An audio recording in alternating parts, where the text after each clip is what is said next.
خميس جديد وتحديث جديد، والخميس ده يعني مخيب للامال، ما لقيناش اي فعاليات جديده نزلت. كونامي طبعا نزلت لنا شويه باكجات، شويه حاجات هشرحها لك وهوريك كل الجديد اللي نزلته كونامي، ولكن للاسف مفيش فعاليات جديده. ولكن قبل ما نبدا متنساش تعمل لايك، شير، سبسكرايب في القناه وتفعل زر الجرس وتستنى الجديد اللي بينزل على القناه. وطبعا اتفرج على الفيديو كويس عشان كلمة السر بتاع البطولة 1800 كوين هتبقى خلال الفيديو ده، ومن غير كلمة السر مش هتعرف تلعب البطولة. ف يلا بينا. بستوني الدبل بوستر الجديد، طبعا اللعبة فتحت معانا دلوقتي حالا، لسه اللعبة فاتحة وقدرت ان انا اجيب عقد الاختيار. وطبعا ده بستوني قدامكم نازل باسلوب البيلد اب، انا اخترت بستوني. انا بالنسبة لي كل اللي في الباكج ما كانش يعني احسن حاجة، احسن اختيار فيهم هو بستوني. ارقام اللاعب صراحة مش عجباني، كنت مستني ارقام اقوى من كده في اللعب، سواء التاكلينج او ارقام الدفاعية بشكل عام. احسن ميزة بالنسبة له وهي انه سرعته 86، فهيساعدك شوية مع المدافعين، كمان الجنب مع الالتحام الجسدي. فاتمنى ان هو يكون على ارض الملعب كارقام وكاداء احسن من اللي احنا شايفينه. طبعا حطيت له البوسترات اللي قدامكم دي وعملوا التطوير الاوتو. هنعمل تجربة كاملة للاعب واستنوها في فيديو جاي. باكج عقود الترشيح الجديد، طبعا باكج عقود الترشيح الجديد النهارده نازل باكج مختلف تماما من كونامي، منزلنا فيه كوكي طبعا لاعب الاتليتيكي، نازل معانا باسلوب البوكس تو بوكس. يعني الباكج نوعا ما يعني عشان ما نكدبش على بعض باكج ضعيف، باكج اضعف من باكجات كتير نزلت.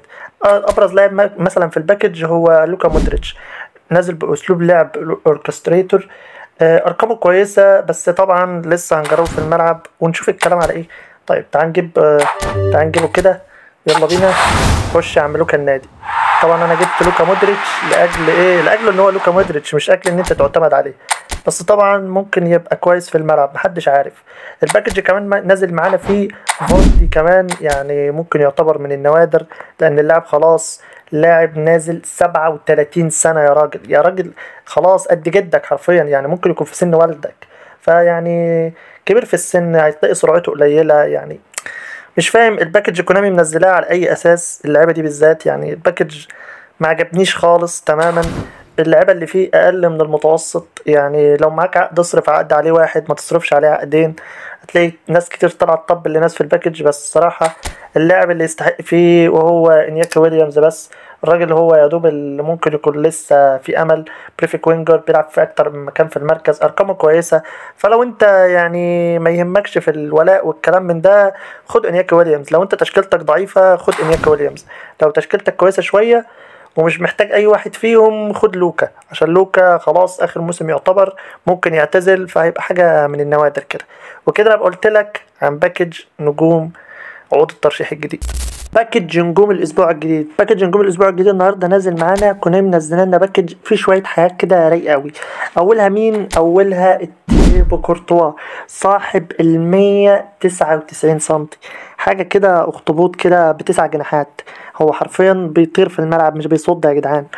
فنسخه رايقه قوي. لو طلعت لك تاني نسخه رايقه هتلاقي عندك البرونو فرنانديش، نازل باسلوب الاوركستريتور، كمان مركز دي ام اف مش سي ام اف، بيلعب معاك في كل مراكز نص الملعب وكمان الهجوميه والاس اس. شايف الخريطه بتاعته؟ لو اعطيته اي مركز من اضافات المراكز هتلاقيه بيلعب فيه عادي جدا وبكل قوه. فباك نسخه حلوه قوي لو طلعت لك. حاجه تانية وهو فريمبونج الجناح الطائر او الباك الطائر، انت ما تعرفلوش هو من ده على ده، هو البلاير زي ما الكتاب بيقول، نازل معاك طبعا تلعبه ار ام اف، ترجعه لورا شويه عشان هو دفاعي اكتر. طبعا متكامل فشخ، سرعة، تسارع، عرضيات، كل حاجة موجودة. دول اقوى ثلاثة في الباكج، وهو الباكج يعتبر اضعف من باكج دوري الابطال ولكنه برضه مش سيء. يلا بينا نفتح الفتحة المجانية اللي معانا اللي كنا معطيها لنا ونشوف حظنا الاسبوع ده مخبلنا ايه. يلا بينا من اول على طول مش هنقعد بقى نلغي ونعمل، هي من الاول وديها على طول. يلا يا كونامي هاتلنا لاعب كده كويس، هاتلنا لاعب يتلعب بيها كونامي. كونامي هتبقى كريمة. مين يا ترى؟ مين يا ترى؟ مين يا ترى؟ مين ده؟ انت مين يا اسطى؟ انت مين يا ريس؟ انا حظي كده، انا حظي كده. مين ده؟ نيكولا مش عارف مين. انت مين يا نيكولا؟ انت جاي منين؟ انا عارف حظي في نجوم الاسبوع ما بيمشيش، انما حظي في دوري الابطال شغال، كده كده مش هفتح عليه تاني. باكج دوري الابطال الجديد، طبعا النهارده كونامي منزله لنا باكج دوري ابطال رايق قوي قوي يا جدعان، والباكج كمان زي ما متعودين من كونامي عليه فتحه مجانيه. طبعا الباكج نازل فيه اليمين جمال النهارده نازل كرييتيف بلاي ميكر، يعني طاقت يامال يا جدعان. انا عن نفسي اتمنى هذا الجميل جمال. طبعا معاه برضو في الباكج الفونسو ديفيز نزل باك هجومي بيلعب في كل المراكز تقريبا الهجومية اللي في الناحية بتاعته ما شاء الله. سرعة الفونسو ديفيز طبعا يعني كلنا عارفينها من قبل ما نجربه، من قبل اي حاجة. ونزل معاه كمان الوحش الايطالي دوناروما، طبعا عشان ماتش اللي تألق فيه امام ليفربول وحرمهم من التأهل. كمان معاه في الباكج ترام يا جدعان، يبقى كده معانا 4 لعيبة كلهم احلى من بعض، مفيش واحد فيهم تقول ده وحش. كمان اللعيبه المتوسطه في الباكج زي جالجير، زي مين كمان، زي كتير قوي، زي عندك الحاج ده اللي انا مش عارف هو عمل ايه، الحاج ويليان دستروير معانا نازل برضه لو جالك مش سيء. ففي كذا لاعب كده ممكن تحط عينك عليهم. فيلا بينا نودي فتحة ونشوف ايه الدنيا. وما ننساش طبعا يعني واحد كده ما بينزلش غير نادر قوي في اللعبة، رحيم ستيرلينج يا جدعان. رحيم ستيرلينج نازل بريفيك وينجر، يعني ما بينزلش كتير، فلو جالك هيبقى حتة نادرة كده تقعد عندك في الاكونت هتفتكرها بعدين.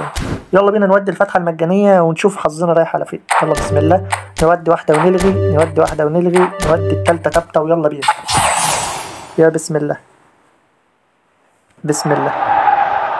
بتنور اخضر من جوه. انا بتفائل لما اشوف اللون الاخضر، انا بتفائل لما اشوف اللون الاخضر.